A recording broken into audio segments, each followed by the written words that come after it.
So, hoping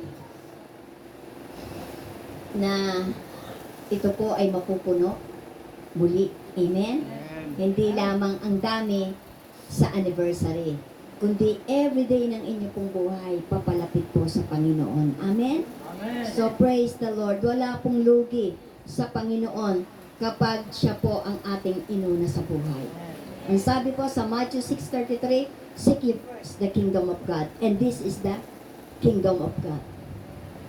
Kung uunahin mo ang kaharian ng Diyos at ang kanyang katuwiran, ang buhay na matuwid, ang kanyang salita, ang kanyang gawain, lahat ng bagay kanyang ibibigay. Amen? Ano pong ibibigay ng Diyos? Buhay, kalakasan, pangangailangan. But the key is seek ye first. Amen. Huwag mo nang seek washing machine. Huwag mo nang seek sa maraming bagay. Seek the kingdom of God. Amen? So, ang ating pong tema is about magtanim tayo at aani ng may kagalakan. So, sino po sa inyo ang makakapagpaliwanag nito? Gusto ko lang makarinig ng something. Sige po. Ang ating magagandang Zumba woman. Sige po. Gusto ko si ate, yung naka-black, ano ba yung black or blue? Ate, anong masasabi mo dyan? Pag sinabing magtanim tayo at aani ng may kagalakan. Sige nga ate. Magandang umaga po at happy anniversary. So para sa akin pang pagtatanim, hindi lang po ito yung literal magtatanim tayo ng halaman or kung ano man. Ito ay yung kung ano yung ating pakikitungo din sa kapwa natin. Kung tayo ay naging mabuti sa kanila, so babalik sa atin yung kabutihan. So yun po yung ano para sa akin. Amen. Praise the Lord. Congratulations. Thank you. Okay. So, pagtatanim, right. Tama si ate. Ang pagtatanim, hindi lang yung magtatanim ka ng halaman, magtatanim ka ng puno, ha? Spiritually speaking, magtanim ka ng pagmamahal, aani ka ng pagmamahal. Magtanim ka ng galit, aani ka ng galit. Magtanim ka, magbigay ka sa iyong kapwa, tumulong, may tutulong din sa iyo. Amen? So, kapag nagtanim ng mabuti, aani ng mabuti. Tama po yun. Amen. So, aani. Amen. So, tayo ngayon ay nasa sowing and reaping. At ito ang bubunuin nating lahat sa lugar na ito. Amen. So, that is life ng mga tao. So, kayo mga mommies, daddies, nagtanim kayo ng mabuti sa inyong pamilya. Sino dito ang may anak ng mga professional? Raise your hands. Amen. So, bakit nakatapos ang inyong mga anak? Nagtanim kayo ng hirap? Amen. Walang nanay na maghapong nasa kama. Naghirap ang mga magulang. Ang tatay at nanay, kaya merong anak na mga professional. Amen. So, araw, bilad sa init. Amen. Gabi, nagpupuyat para lang may pambaon ang mga anak. That is pagtatanim. Amen. So, sino dito ang nagtanim ng kabutihan sa kabila ng may sinasabi sa inyo ang kapwang hindi maganda? Amen. So, ako po hindi exempted dyan. Marami po akong naranasang pangit. Amen. But hindi ko yung sinuklian ng pangit pa rin. Okay? So, noong linggo, na-test po ako. Meron taong nagalit sa akin. Kasi po, ang tagal ko daw mag-pray. Kasi nagka-counseling po ako. Amen? Pero, sinalubong ko po, nagalit na galit. Pero sabi ko, sorry na. Amen? So, praise the Lord. At hindi po ako nagagalit. Sabi ko, unawain. Unawain ng taway. May pinagdadaanan. Eh kung sasabayan mo yan, eh di kayo ay bangayan. Okay. Kaya masarap po na tayo habang nabubuhay, magtanim ng pagmamahal, magtanim ng pagpapatawad, magtanim ng kabutihan. Amen. So, praise the Lord, happy anniversary, at marami pong salamat dahil ang mga tao sa lugar na ito nagtanim. So, kanina, pinakita po yung history. So, sabi ko kay Ate Nori noon, attendee po siya sa main. Sabi ko, ate, tayo pong mag-Bible study sa inyo. Alam niyo po, sagot agad ni Ate Nori sa akin, sige po, pastora. So, visitation po ako dito, kahit po malayo. So, dahil nag-busy na si pastora, meron akong pinapunta ditong mga The Boys. Amen. So, dahil nag-busy na rin ang mga kabataan, nag-aaral, college, ang iba malayo pa ang school. So, inassign ko dito si Ate Michelle. At si Ate Michelle nag-iisa pong pumupunta dito. At ang assignment ko po sa kanila, nakita ko po yung paglago. Sabi ko, Ate Nori, Ate Michelle, kasi madami na kayo ngayon. Sabi ko, ang target ninyo is 30. At naabot po yun. Naging 30. So, iniwan ko po. And praise the Lord. Busy rin ang mga kabataan. So, ganun yan eh. Ha? Pag nagtanim, may aanihin talaga. Pero titingnan natin ang ating puso kung paano ka magtanim. May kagalakan ka ba? Nagtatanim ka ba na nagmomormor? Nagtatanim ka ba na nagpe-please lang to please man? But to please God. Amen? So, aani tayo ng maganda. Amen. And praise God. Nag-busy na rin si Ate Michelle, nagkaroon siya ng trabaho, nagkaroon ng problema sa family. Praise the Lord. Dumating na ang Ate Tess from Hong Kong. At ito na ang nararapat, Ate Tess. Amen. Hello. So, kaya tingnan niyo po yung extension ng Diyos. Tapos na siya sa Hong Kong, nag-for good na siya dito. Hello. Sabi ko, te. Hello. Sabi ko, te. Tapos na ang iyong mission sa Hong Kong. Dito ka naman. Amen. At nagpatuloy din si Ate Tess dito. Together ng kanyang nag-iisang asawa. Nag-iisang habang asawa. Yes.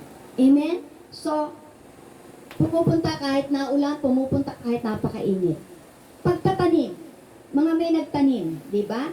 So, nagtanim mula kay pastora, nagtanim ang mga kabataan, nagtanim ang leaders, nagtanim ang mag-asawa.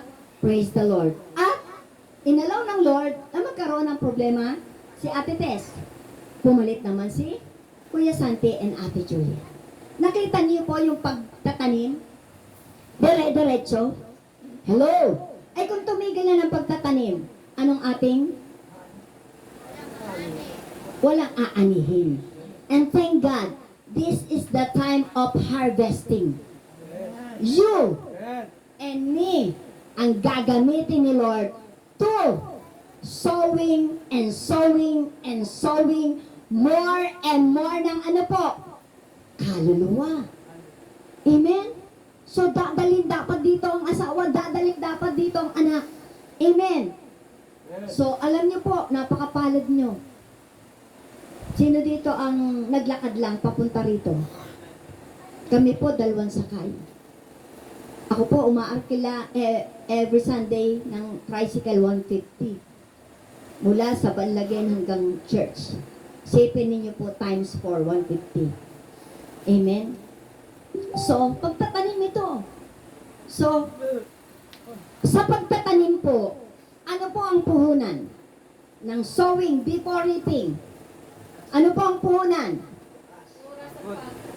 Oras at pagod. Right?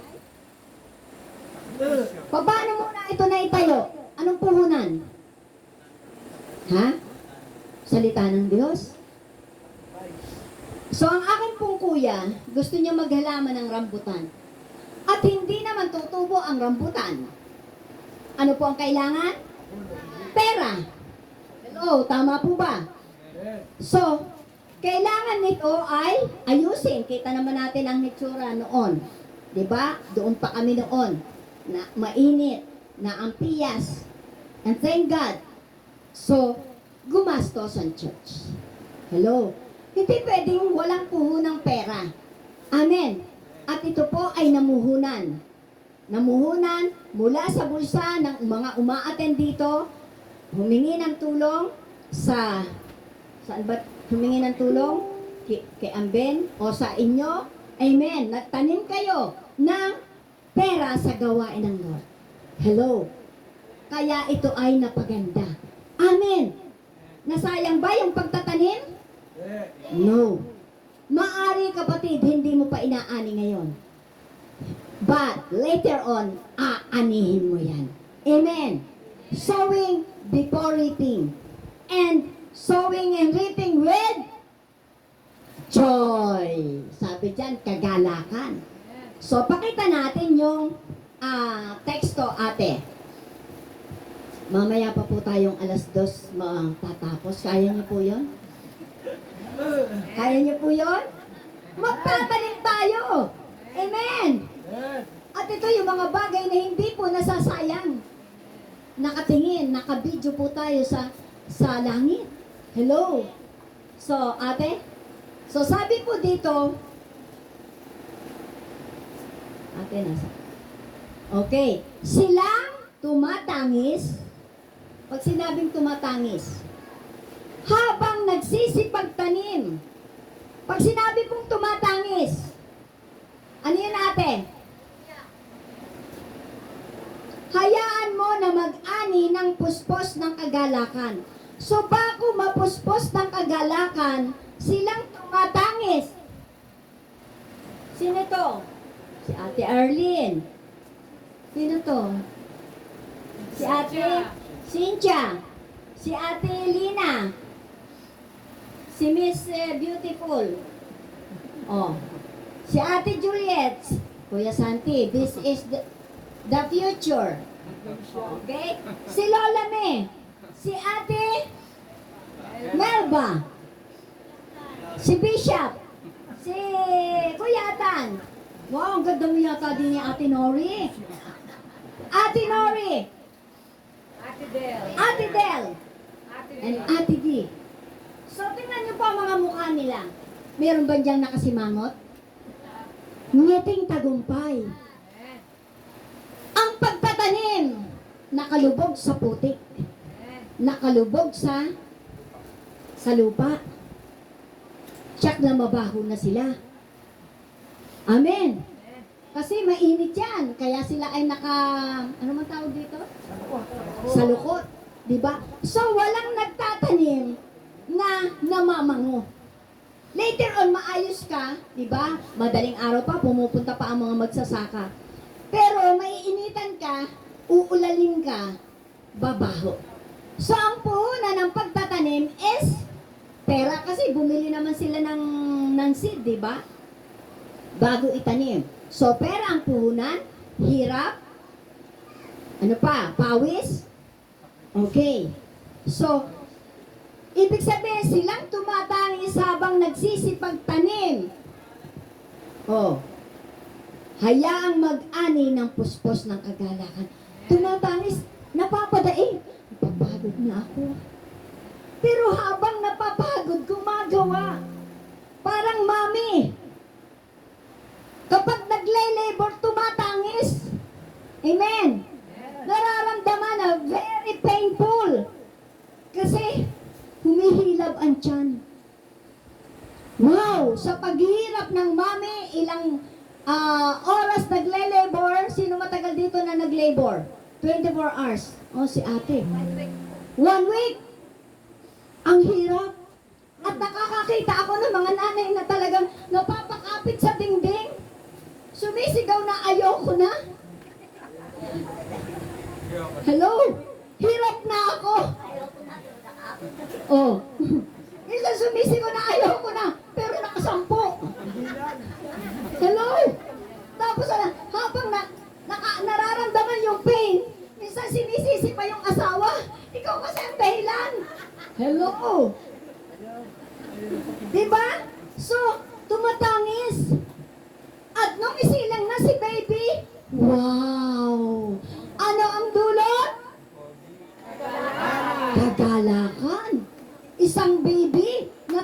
namang nagpapasaya sa buong pamilya. Amen. So, ayan, makikita po natin dito, merong puhunan hirap bago galak. Merong puhunan na bagay, pera, hirap, pawis, bago mag-ani ng tagumpay.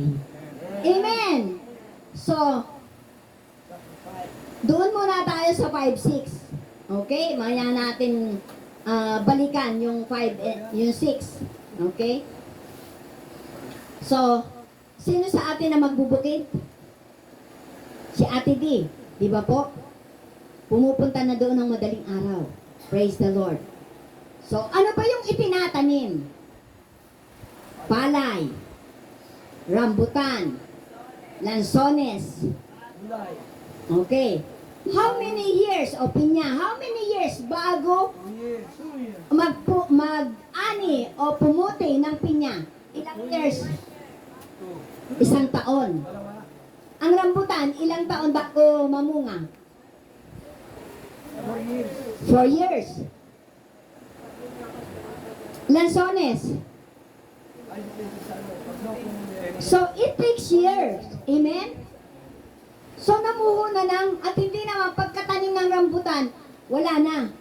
So, talagang inaalagaan ng aking pong kuya. And thank God, noong siya po ay namuhuna ng rambutan, ang ganda po ng bunga at may mga pumakyaw. So, naroon po yung saya ng kuya. Kaya, dahil sa hirap, naipagpagawa ang bahay, naipatiles. Amen? So, kaya may puhunan. Okay? So, makikita po natin, later on, sa ating pong pagtatanim, hindi po pwedeng walang bunga. Amen? Tayo po ay magtiyak na mag-aani ng bunga. Hindi pwedeng nagtanim ka ng hirap, hirap pa rin at hirap. Amen? Pag nagtanim ng hirap, sabi po, pag may hirap, may ginhawa. Amen? Okay? So, tayo po, mga magulang at mga kapatid, nakatuwang ng gawain ng Diyos. Meron tayong trabaho ngayon. Hello? Hindi lang ang tatrabaho dito si Kuya Santi at saka si Ate Juliet. And the workers. Mga magulang at mga kapatid, that is your assignment. Doon tayo ngayon sa sowing. Sinong aking itatanim? Una, ang gagawin natin, panahon na ang ating pamilya dalhin natin sa gawain ng Lord. Amen. So, meron tayong gagawin. Sabi dito, silang tumatangis habang nagsisipagtanim. Tumatangis. Okay, nagle-labor. So, anong gagawin natin? Ano pang gagawin natin? Number 1. Ate, pakita mo nga po. Ang bawat panahon na, sige, kayo nga po ang bumasa. 1, 2, ready, go.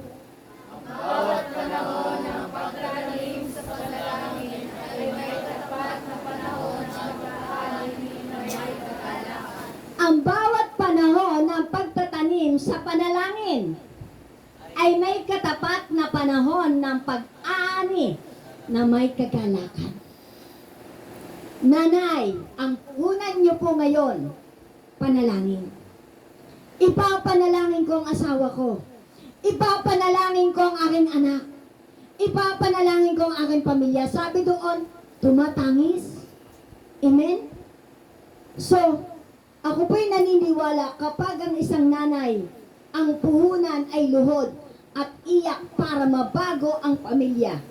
Madala kay Kristo, aani kayo ng dala. Amen? Pero bunuin muna natin sa panalangin ang ating pamilya para ang Diyos ang gagawa. Hello? Di natin kayang baguhin ang ating pamilya. Amen. Ay sumama ng asawa mo. Pero kapag yan ay dinulog mo sa Panginoon, si Lord ang hihipo. Si Lord ang kikilos. Si Lord ang magtatrabaho. Pero bago magtrabaho si Lord, tayo muna ang magtatrabaho. Amen! Ano trabaho natin? Panalangin muna. Hello! Pero sabi ko po sa mga kabataan, na dito kayo, oo, pupunta kayo ng langit. Paano ang pamilya natin? Sabi ko nga po, ang aking mga kapatid, nadala ko na po. Pag may okasyon sa bahay, ako po ay nag-exhort. Nagsasalvation. Dinadala ko po sa church. Ba dumating ang time, nawala na po ang aking mga kapatid. Kasi may vision na sabong. Sabi ko, Lord, nadala ko na siya sa iyo. Bahala ka na, Lord. Mahalaga, nasyaran ko na.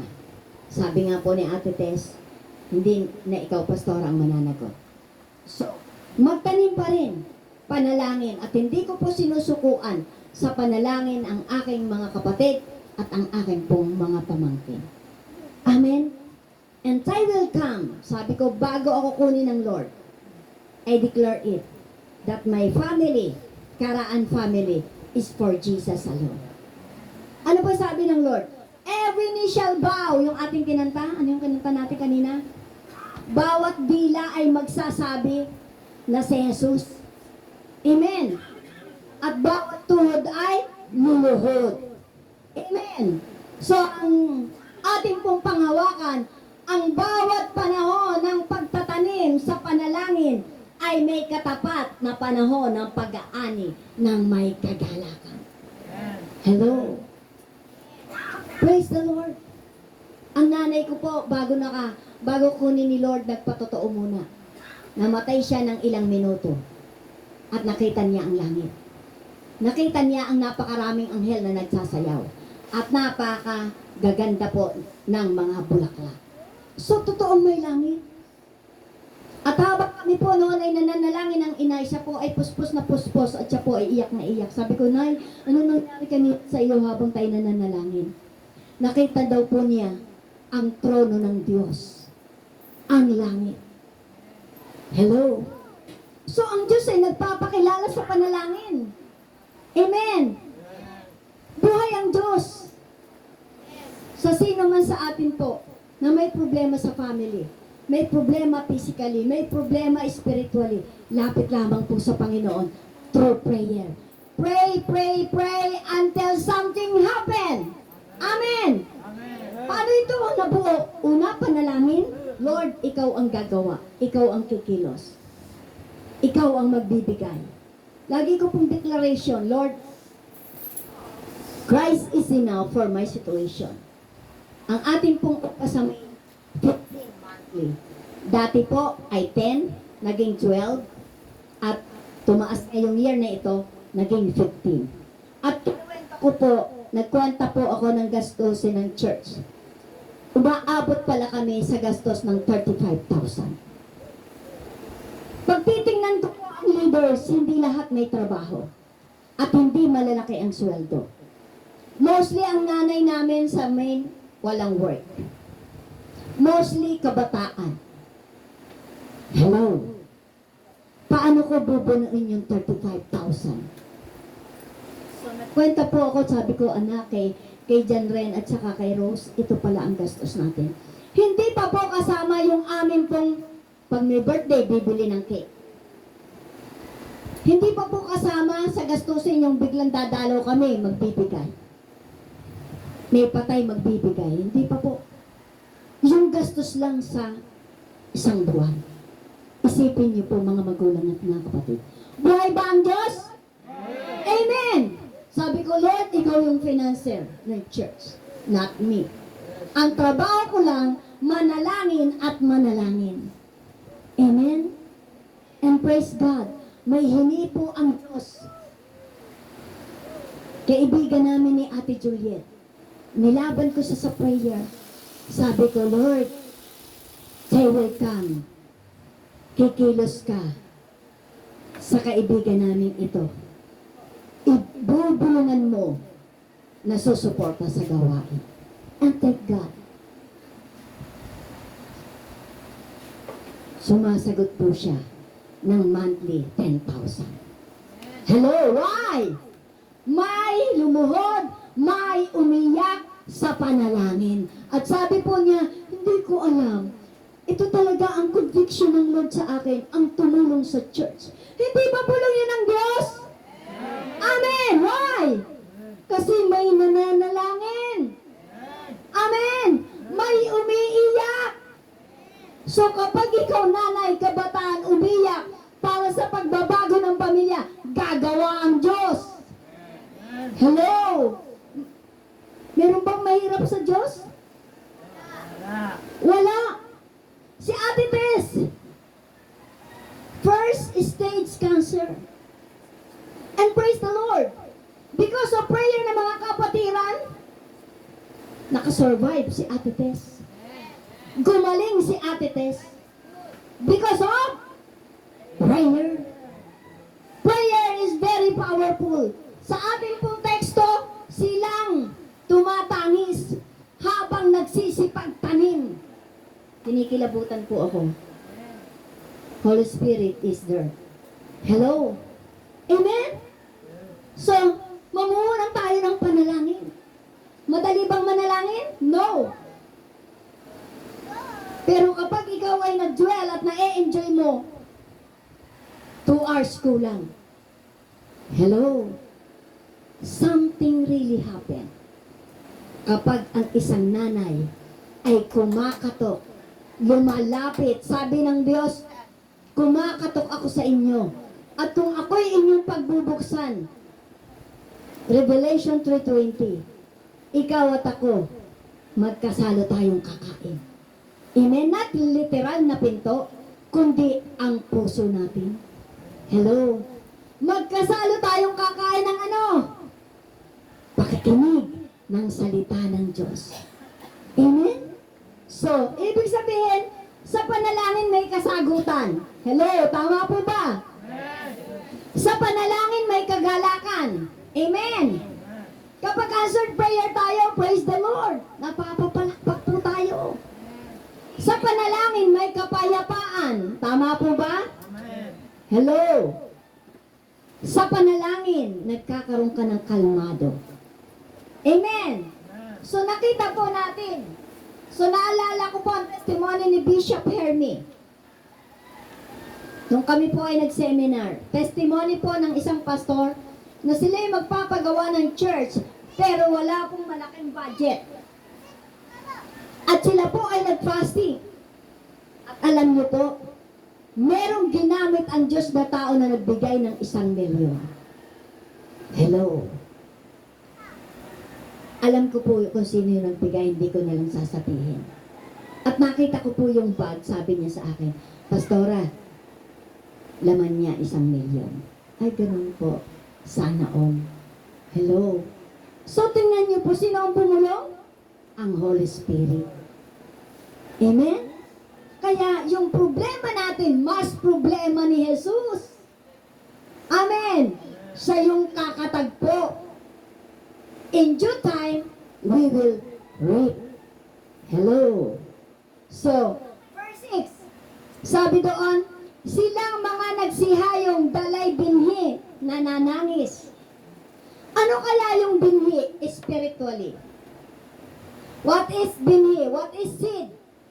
O, mayroong seed. Halimbawa, palay. Ano pa yung mga buto? O, buto ng santol. Ano pa? Buto ng abukado. Amen. Pero tinutukoy po dito, sabi po sa verse 6, silang mga nagsihayong dalay binhit na nanangis. Ibig sabihin po ay humahayo, umaalis doon sa comfort zone. Kahit mainit, kahit maulan, ano po ang seed na kanilang inihasik? Salita ng Diyos. Amen? Kaya may mga nag-i-evangelize, may mga nag-visitation. So, ito po ay trabaho ng mga anak ng Diyos at tayo po yun.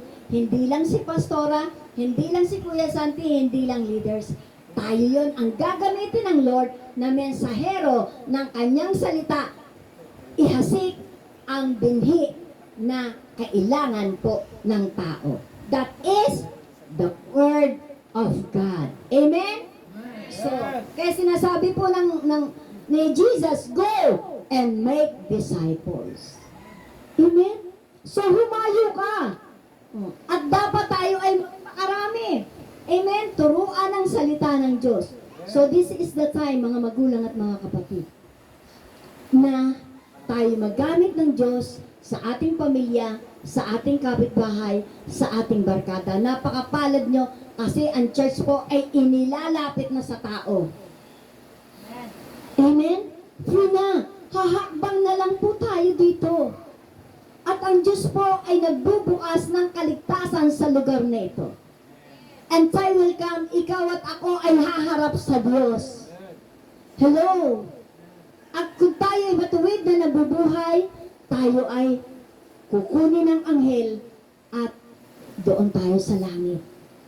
Pero kung hindi tayo, karapat-dapat, kukunin tayo ng anghel at tayo ay itatapon doon sa hell. Amen? So, sabi po dito, silang mga nagsihayong dalay binit na nanangis, ay aawit na may galak, dalay ani pagbalik. Amen? So, silang nagsisiawit. So, ibig sabihin, praise bring blessing. Amen. Praise brings blessing. Kahit ikaw ay nasa pagsubok at aawit ka sa Panginoon. Hello. Mananalangin ka sa Panginoon. Kahit may pagsubok, uunahin mo si Lord. Aaten ka kay Lord. Kapatid, ang pag-upo mo ngayon, hindi yan nasasayang. Amen? May balik si Lord sa'yo. Anong balik? Kahit may pagsubok, may kapayapaan ka. Nakakatulog ka. Alam niyo po, nung kami ay unbeliever, wala kami pagkakilala kay Kristo, ang nanay ko po kapag nagkaroon ng problema, hindi natutulog, hindi kumakain. Laging bitbit ang problema. Mamanugang, maanak, maapo. Sabi ko, inay, ikay matulog na. Sabi po sa akin, anak, mauunawaan mo ako kapag ikaw ay nagkaroon ng pamilya. Hello. Kaya talaga ang nanay, kahit bawang po problemahin, kahit asin po problemahin, ay lalo na ang problema mo sa asawa, kung lasenggero at adik pa. Amen. Wala naman yun dito. Amen. Praise the Lord. Matitino lahat ang pamilya dito. Amen. Praise the Lord. Dahil sa Diyos. Amen. So, in 2 Corinthians chapter 9, verse 6, doon tayo sa verse 10 to 11. Ate, nandyan ba? Okay. Sabi po dyan, nasan ate? Yan muna. Okay.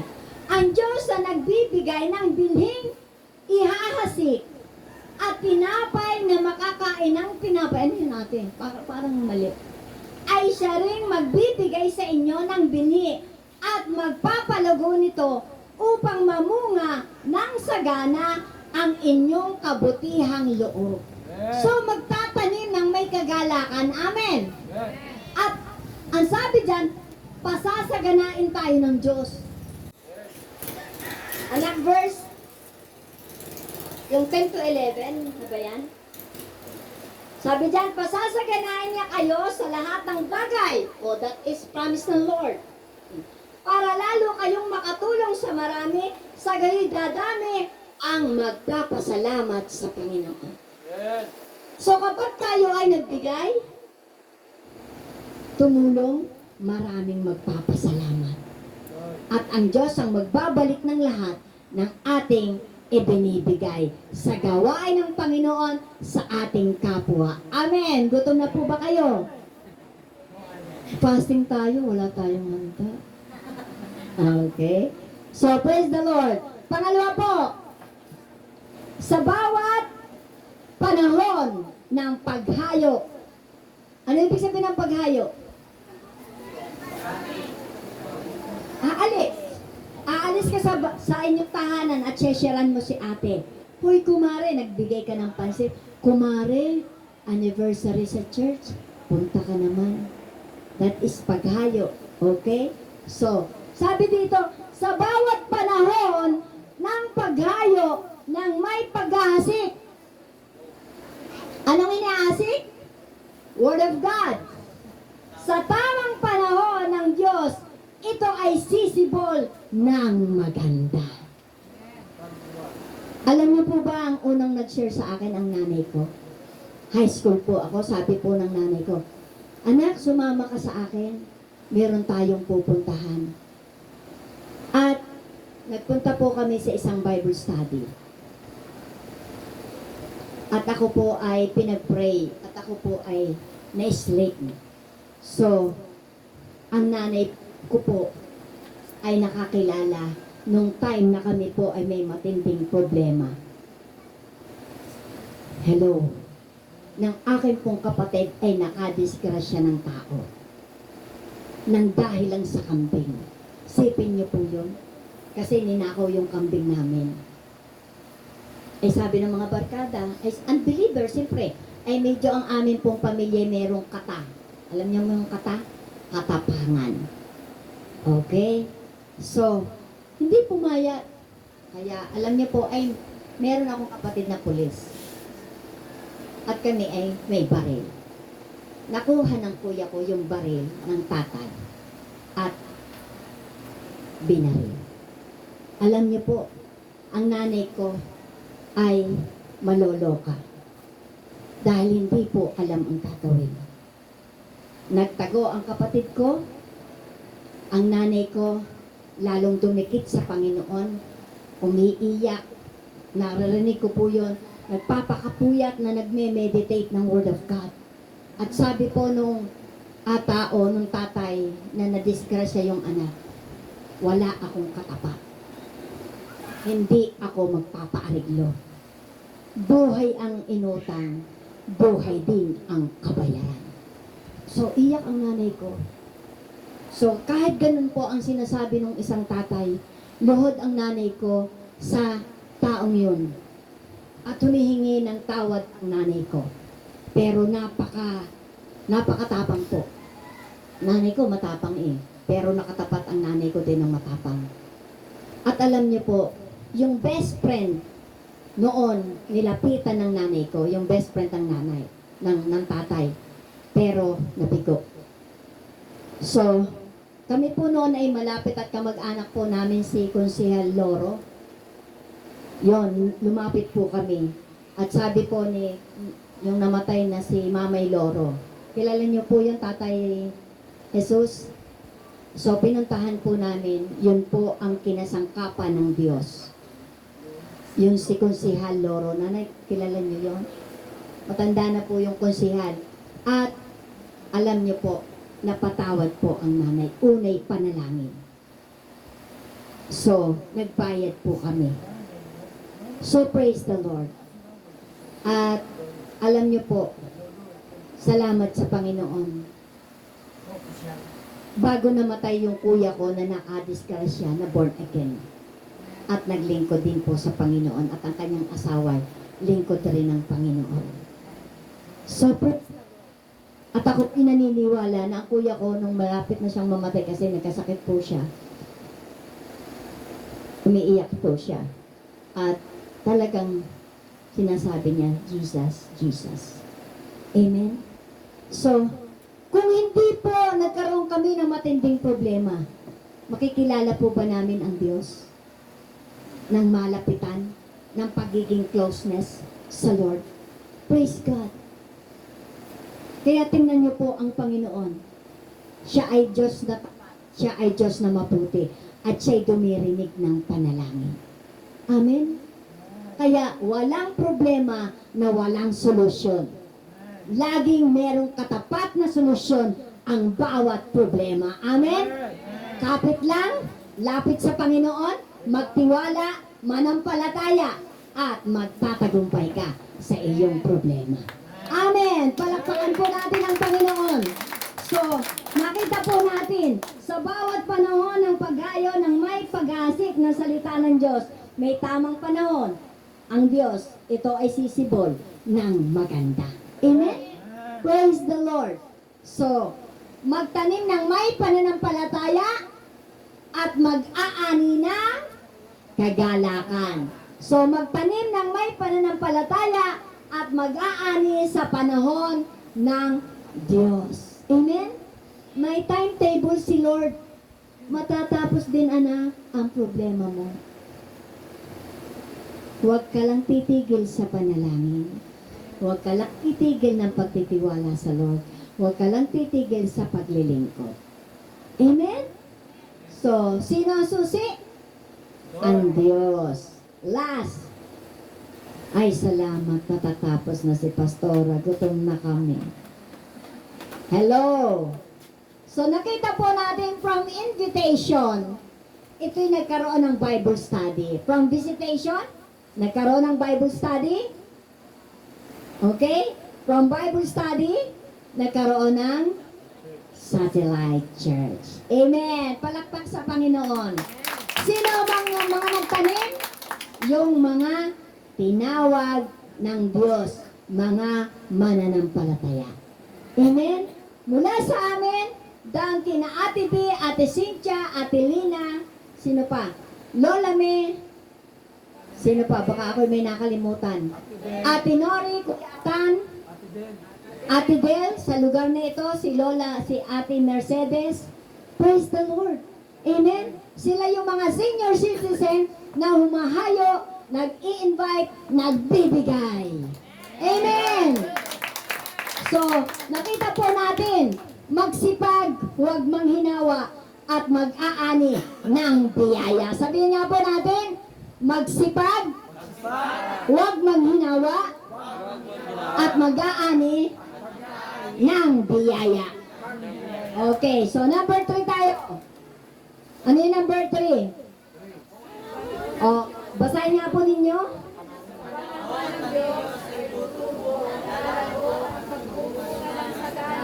Okay. Sa panahon ng Diyos, sino ba nagpapatubo? Ang Diyos. Kaya tumutubo ang seed. Di ba? Oh. Sino ang nagpapalago?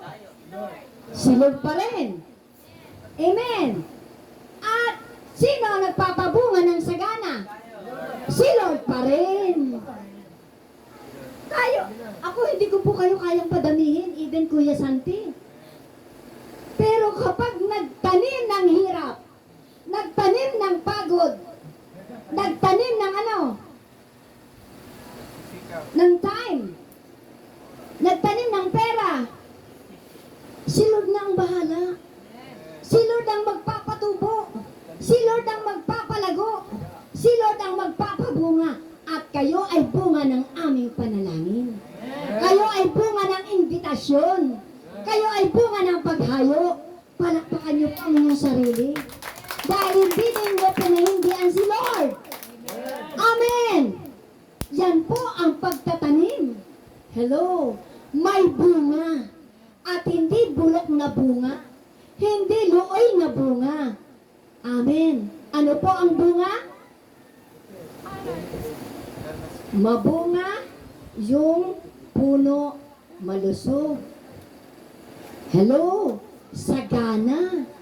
Amen. Kaya walang nagtiwala kay Lord na pahirap ang buhay. Impossible po yun. Hello, sabi ko, Lord, bahala ka na sa buhay ko. Dati po ako nagtatrabaho at pangarap ko po ay mag-abroad. Pero yung pangarap ko ay binago ng Diyos. Amen. Nagkaasawa ako na pogi. Hello. Akala ko siya yung buhay ko. Akala ko nakakuha ako ng malaking isda. Hello.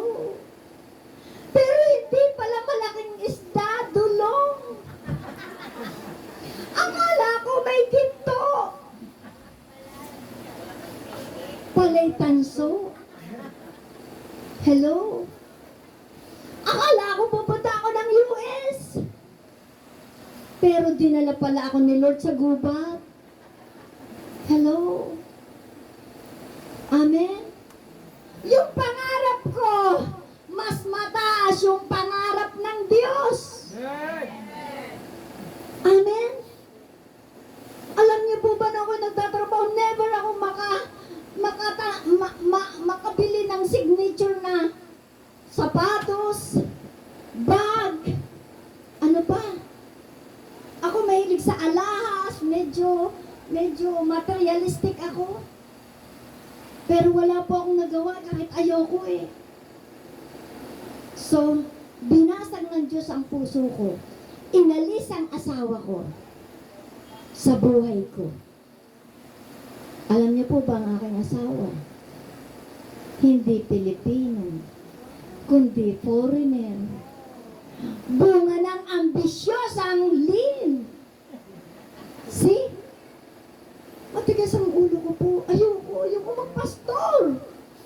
Ayoko maglingkod kay Lord. Ayoko ng tao. That is my personality. Pero habang ako'y tumatakas kay Lord, feeling ko nagkakasakit ako, nagkakasakit. Wala akong peace of mind, hindi ako makatulog. Lagi ako nananaginip na ako nagtuturo, nananaginip ako na hinahabol ako ng ahas. Feeling ko lagi ako nagtuturo, kahit ako naghuhugas sa amin ng plato, bakit ganito, sakit na ng ulo ko, bakit ako nagtuturo ang diwa ko. Amen? At dumating sa point ng buhay ko, wala akong laban sa Panginoon, sumulat ako, at isinosurrender ko na ang buhay ko, at ako po ay willing nang mag part-time, at napunta sa full-time. So, yung pagod ko po, ako po yaot dito sa Kalamba, sa Canlubang, tapos San Pablo. Papagod po ako. But praise God, sa kabila po ng pagod ko, may kagalakan. Sa kabila ng kawalan ko, pinupunuan ng Diyos. Sa kabila na kulang ako materially, lahat ibinigay ng Lord. Amen? So, may nagbibigay sa akin ng singsing, may nagbibigay sa akin ng hikaw, ginto po yun na hindi fake. Praise the Lord. May nagbibigay sa akin ng cash. Hindi ba yan ay dahil kay Lord? Amen? So, kaya buhay ang Diyos na ating nilalapitan. Buhay ang Diyos na ating tinatawagan. Buhay ang Diyos na ating pinaglilingkuran. Amen! So, mawawala tayo dito. Pamilya natin mawawala. Gandang bahay, trabaho, mawawala. But, yung ginagawa mo sa Panginoon, hindi yan mawawala. Hello! Amen? Kaya saan ka pa pupunta? So, mahirap ba sumunod sa Panginoon? Yes. So, tandaan po natin, ang maghintay, hindi ganun kadali. Amen? Yung meron kang kadate, usapan ay alas 7, pero hindi dumating. Nakakainis yun, di po ba? Pero ang isang magsasaka, nagtsatsagang maghintay, na tumubo ang halaman, at hinihintay ang pag-ulan. Amen? Sa 2 Corinthians po yun. So, patience is not simply waiting. Hindi madaling maghintay. It is waiting with faith. Hello? Kami po nananampalataya, Lord, hindi kami lilima. Nung po magturo ako dito, may lungkot ako nung ako'y umuwi. Why? Lilima po dito ang tao. Nung magturo si Ate Rose, daingding po si Ate Rose, Pastora, lilima po kami doon. Hello? Nung magturo, sino pagpindal ako dito? Si Ate Joan, kamusta? Pastora, kakaunti po kami. Mga kapatid, kayo po ang kinakausap ko. This is anniversary. At madami tayo dito.